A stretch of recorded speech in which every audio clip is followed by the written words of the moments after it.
السلام عليكم ورحمة الله وبركاته. الشما هركفوني هردفتو تفيك بيانتو تسيني موتي تصور جرتو نجا كيساني الحمد لله قالت ربي نجا كوتين سنين جدا هردفتو تفيك بيانتو تكيا تصورتو سنين جدا هرجستو أفان مهورو موتين هاga مجرشاتي هاga دوماتي تحاسيت وموراني سنين جا هردفتو تفيك بيانتو تكيا يادا بريد في غاري جستو نموتا باي برات جستو غافي يرو باي سنين غافتن سنين ديبي سوفين سنين جدا هردفتوتا في كبجمتوتا كيا كنافو سبسكرايب لايك شير godhaati jechuudha haagi dhumaatiitti na wajjiniin turaan isiniin jedha hordoftoota kabajamtoota kiyya laayikii fi sheeriin isin naa gootan jechuudha ana gargaara waan ta'eef laayikii sheerii naa godhaa isin dammoo isin kaffalchiisuun isiniin jedha hordoftoota kabajamtoota isin mootii jirtanii nagakkisanii hordoftoota kiyya baay'ee si yaadiin jiraayyuu maalifi samoona babbadaan jira jechuudha maalifi erga biyya kana keessatti lolli ka'eeti jechuudha beektan isin بقى دستني عم تيجي ده فيديو يورابو في دستني عم تيجي كان بيزين تاج زي كان أشديمنا أصديمنا يجوا بايو فاتن سنين جاوا رفضوا تكوجو تكيا دوالي نقول أجلس ده أكرب بينا هم بيجكين يتنقل جو جت ده أكسين سنين جاوا رفضوا ده في كبجم تكيا هارجت ده نموني باي إن جت ده جافينا جافتني جافي كيسني جت ده دي بي سني كنو فنان دوفين سنين جاوا رفضوا ده في كبجم تكيا تكفارة جت ده جافين كيسن hani ati dhalatu eessati naan jettan jechuudha baay'eetu na gaafata jechuudha gaafii kana maal hin beeksisuun jechuudha maaliif na gaafatan garuu gaafii kana namoonni baay'een jechuudha karaa tiktokiitiin illee feesbuukan illee keessan illee nama baay'ee keessan na gaafata jechuudha ati eessaa naan jettan jechuudha maaliif viidiyoo tana muree jechuudha feesbuuk irratti illee gadiin isa tiktok irratti illee gadiin isiniin jedha hordoftoota kabajamtoota kiyya innaa jechuudha warroota jechuudha gaafii isinitti ta'ee fi an jechuudha intala arsiiti jechuudha arsii warra boqojjii warra daraartota lufaa warra jechuudha atileetota sanii jechuudha nuti achiin jechuudha bahee jechuudha ani dhalattu achiitiin isiniin jedha dhalattu achiitti garuu baay'ee an dhalattu achiitti walumaa galatti jechuudha achiitiin dhaladhe haati fi abbaan kiyyallee jechuudha achitti na argatan jechuudha warra arsiiti jechuudha warra si komandooti jechuudha warra si mandoida arsii waan baale walitti qabata warra si kooti jechuudha akkasiin isiniin jaa hordoftoota kabajamtoota kiyya kanaafuu jechuudha ijoollee arsii ta'uu kiyyaaf baay'ee tokko gammadan isiniin jedha gammachuun qaba jechuudha intala arsii ta'uudhaaf kanarraan dammoo jechuudha qaalida jechuudha ani beektanii abbaan ofuma jejan isiniin jaa hordoftoota kabajamtoota kiyya ani jechuudha akkasii ijoollee arsiitiin isiniin jedha hordoftoota kabajamtoota kiyya namni ammallee jechuudha parsantii nama na hordofu keessa jechuudha namni parsantii 10 ta'u jechuudha jaarsa qabdaayii naan jedhan jechuudha jaarsa qabdaayii jettanii na gaafatanii dammoo yoo jaarsan qabaa jedhee yoo deebilee nama deebise jaarsi kee eessaa hin mul'atu maalidha nama akkamitti heerumtee maaliif hin mul'isne jettan jechuudha hordoftoota kabajamtoota kiyya jaarsi kee gizee baay'ee jechuudha ani profaayilii yuutuubii kiyyaatirraa hin godhadhaa ture iyyuu amma garuu xiqqooshi jechuudha dhiiseen ture maal dhiiseetiin jira malee footoo kaachuu dhiiseetiin jira maaliif baay'een bakka ofii kiyyaayu jechuudha viidiyoo hojjechuudhaaf gammachuun qabu gizee baay'ee jechuudha innaa kanaafananii lash jedhee malee jechuudha jaarsi kiyya kama akka anaati jechuudha hordoftoota kabajamtoota kiyya nama akka ana jaarsa illee miti jaarsa teerumtee namni jettan illee hin jirtan jechuudha wallahi nama lama moo akkas jechuudha baay'ee na kolfisiistan jechuudha waggaa 3 fi si hordofaa naan jedhan jechuudha karaa feesbuukaatiin natti fakkaata karaa feesbuukaatiin keessan dhufanii jechuudha waggaa 3 fi si hordofaa guyyaa takkaa fi jaarsa kee argee hin beeku jaarsi kee kun kan akkamiitii dullooma wayitatti heerumtee silaa jaarsan qaba namaan jettaa naan jettan jechuudha akkasuma hordoftoota kabajamtoota kiyya dullooma illee miti jechuudha kama kana ana na argitanii dulloomtu miti jechuudhaani kanaafuu kama akka anaatiitiin heerumee jaarsan qaba jechuudha alhamdulillahi rabbil alamin wallahi waa'ee jaarsa kiyyaa jechuudha haasee fixuu hin danda'uun isiniin ja'a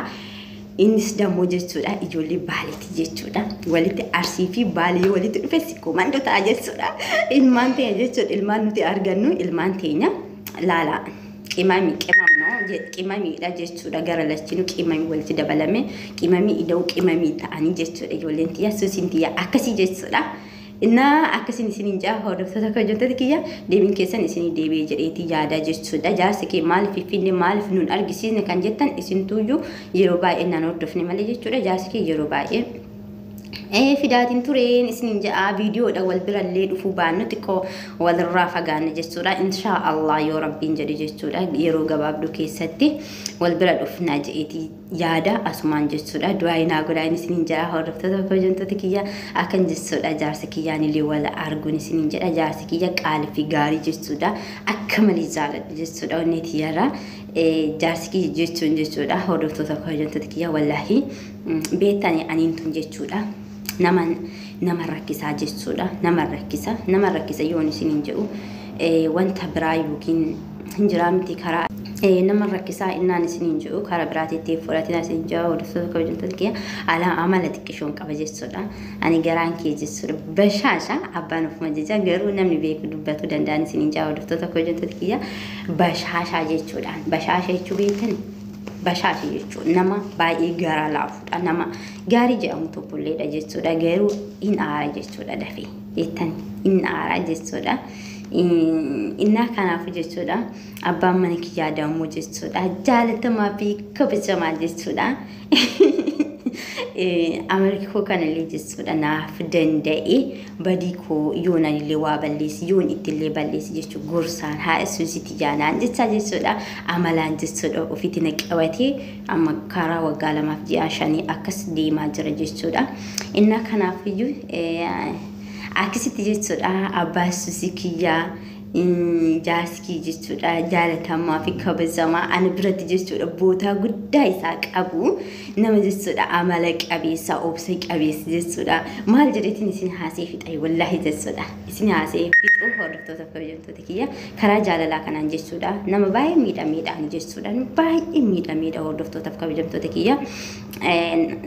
Beektanii akkuma namni garaa laafu kun jechuudha dafee nama jaalata namni jaalatu namni amantu sun immoo jechuudha yoo wanta taanis seerratti hojjete yookiin dammoo waan bakka karaan taanitti yookiin guyyaa ati rakkatte jechuudha guyyaa ati rakkoo keessa jirtu gatee si biraa sokkee baay'ee miidhamte jechuudha. Onneen tiituun baay'ee miidhamte abbaan suusikiyyaa garuu jechuudha kanuma hundaayyuu jechuudha. Aarii nama biraa afaan irratti bahaa ture wallahi jechuudha rabbiin dhiifama naaf haa godhu. Abbaa suusikiyyaa asumaan jechuudha soorii siin jedha haga ammaatitti baay'ee si cinqe jechuudha. Ati garuu amala qabeessa namaati jechuudha haga ammaatitti jaalalaa fi kabajaadhaan jechuudha naqabdee sa'aatii kanaan nageesse inna siin galateeffadhaan siin jedha asumaanuyyuu asmaanu hordoftoota kabajamtoota kiyya naaf galateeffadhaan siin jedha abbaa suusikiyyaa wallahi jechuudha dhiironni akkanaa nu baay'atu qabdi. Osoo dhiironni akkana nu baay'atte jechuudha silaa jechuudha shamarran ta'e jechuudha baay'een isaanii hin miidhamani sababi jaalalaatiin jechuudha kan lubbuu ofii dhabee jira kan bakka waan hin taane keessa seenii jira jechuudha. Jaalala jechuun hordoftoota kabajamtoota kiyya baay'ee guddaadha jechuudha nama beeku biratti baay'ee guddaadha jechuudha. Ilmi namaa tokko yoo nama tokko jaalate nama tokko amani jechuudha bakka san yoo dhabu wallahi jechuudha baay'ee namatti ulfaata beektanii. Annaa kanaaf jechuudha dhiironni jechuudha fooyya'aa isiniin ja'a xiqimaa xiqimii irratti hin hundaa'inaa isiniin ja'a dammoo deebitanii jechuudha namni ilmi namaa jechuudha rabbii miti maaliif kan dogongoran hojjenne kan waan balleessine jechuudha rabbii tokkicha bichaadha subhaanahu. Intalli shamaraa takka jechuudha baay'een isaanii jechuudha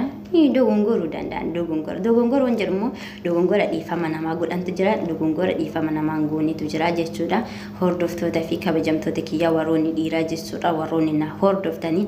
haadha manaatiis yookiin dammoo nama jaalatan tokko jaalallee teessan tokko jechuudha sa'aatii ishiirraan gubina ishiitti illee taphatina jechuudha. Maaliif isin jechuudha har'a ishiitti taphatanii ishiin dammoo jechuudha boru deemtee nama biraa itti taphattee obboleessuma keessatti taphatti jechuudha. Maaliif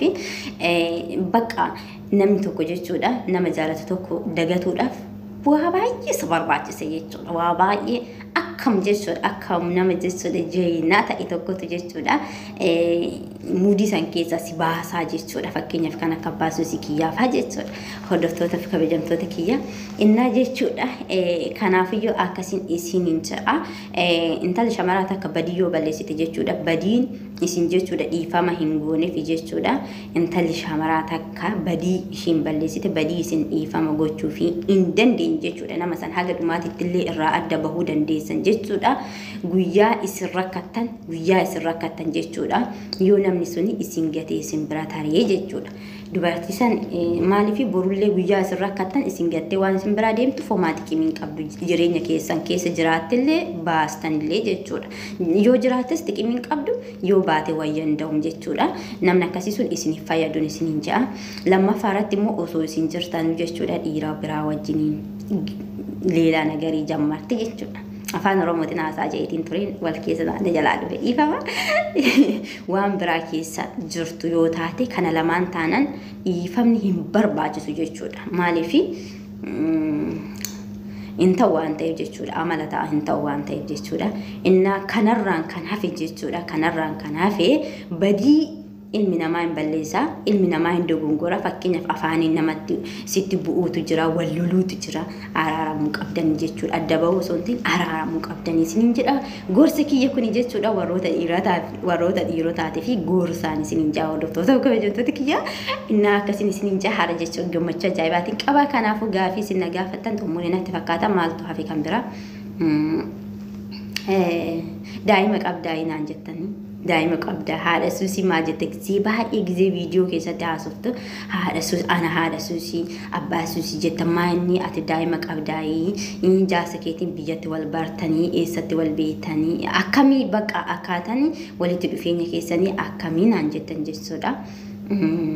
kana jechuudha akkamitti walitti dhuftanii kan jettan kana deebisuun barbaadu jechuudha hordoftoota kabajamtoota kiyya dhiifama naa godhaayi deebii kana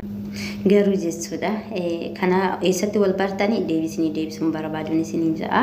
maaliif waan guddaa qaba waan ta'eef jechuudha prosesii ganaa jechuudha osoo naasa'ee xumuruu waan hin dandeenyeef isiniin jedha garuu gabaabsee yoo dubbadhu jechuudha abbaasii kiyya gizeen jechuudha baay'ee canniqamii namni hundi jechuudha harka namatti qabu beektani quba tokko yoo akkanatti namatti qajeelchan qubni afurii namatti garagara jechuudha kanaafuu jechuudha gizee baay'ee cinqamee gizee baay'ee dubbirtii keessa jiru jechuudha abbaasii kiyyaatti wal bareen isiniin ja'a biyyatti illee miti biyyatti miti garuu booda itti wal barreessanii fi himuu hin barbaaduun isiniin ja'a innaa kanaafuu daa'ima qabdaa'ii warri jettan milaala nama daa'ima dhalee qabu fakkaadha ani jechuudha daa'ima dhalee hin qabuun isiniin ja'a hordoftoota kabajamtoota kiyya garuu abjuudha jechuudha abjuu keessa kiyya jiru jechuudha maaliif ilmooti jesuusuu jedheeni maqaa ishiitillee jechuudha suusii jechuun kuni karaa hedduutti hiikamuu danda'an isiniin ja'a hordoftoota kabajamtoota kiyya maaliif akkan suusii jedhillee jechuudha gaafa ilmooti san argadhe gaafa ishee argadhe jechuudha sanu dubaraa وربنا كن هند ساعتي جد ما فرد سنين جاو دكتور kabajamtoota kiyya garuu jechuudha dubara jedheetiin yaada beekamu jechuudha rabbiin wanta nuti jaalannu nu kenna jechuudha rabbii wanti hin danda'amne takka iyyuu hin jirtu annaa kanaafuu jechuudha doktoota kabajamtoota kiyya gaafa ishiin dhalattiin isinitti himaa jechuudha maaliif akka suusuuti yaa jedheeni jechuudha annaa kanaafuu abjuudha malee abjuu yookiin dammoo jechuudha yaada na keessa jiruudha malee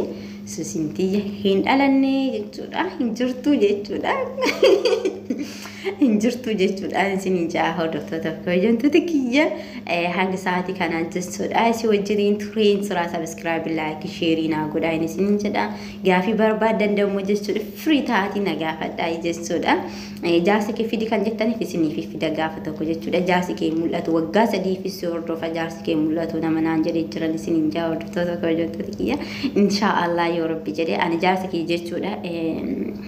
beektani bira taa'ee osoo viidiyoo waraabinatti tola footoodhaan garuu gadhiisaan olaanii innaa jechuudha inshallah yoo rabbi jedhee viidiyoon irraa isinii waraaban isiniin ja'a hordoftoota kabajamtoota kiyya Prankiin isinii godhan isiniin ja'a. Xiqqoo ishee jechuudha sukkaaratti kaase.